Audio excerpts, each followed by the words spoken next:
Here's a classic opener. Real simple, real simple, real simple. You say to someone, hey, let's try something here.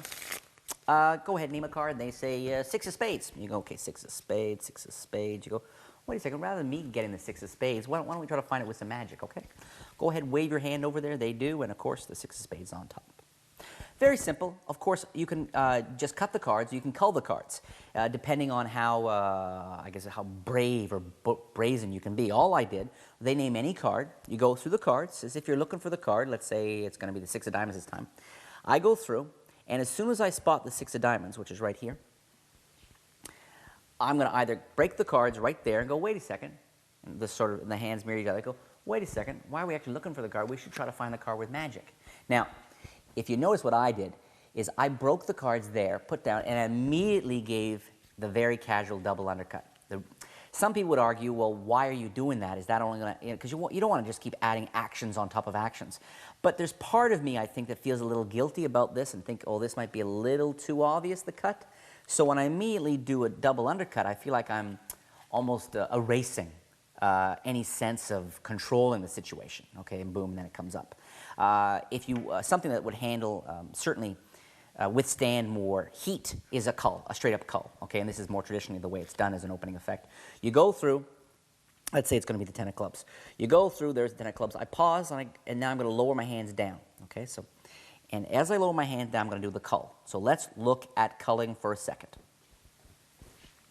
I go through, there's the 10, okay. I'm going to put my left thumb not on the side of the ten of clubs, but in this case on the side of the ten of spades, just on its edge. And as my hands come down, I'm going to pull the ten of spades a little bit to the left, okay? A little bit to the left.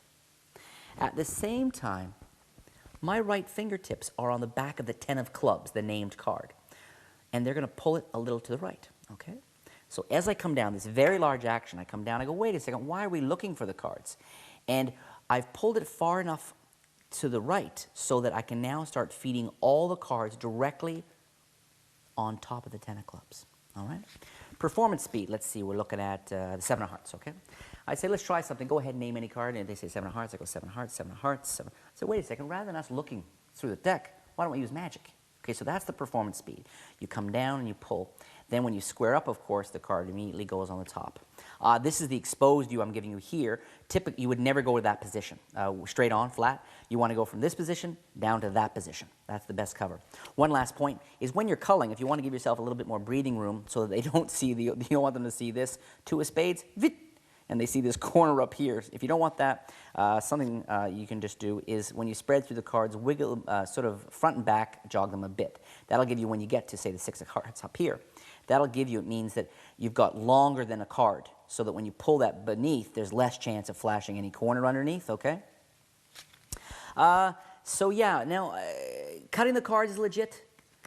Culling is legit, but what's important about this beginning is rather than pick a card, that whole pick a card thing, the fact that they get to name, or name any card is a very open-handed, very magical, reassuring way to start something. Name a card, why don't you, and then you can of course have them wave their hand and look, we got it to the top of the deck, or you snap your fingers and it appears on top, they sign the card, and off you go into your ambitious card routine. Wiggity, wiggity, 2 times, wiggity and wiggity, that'd be 2.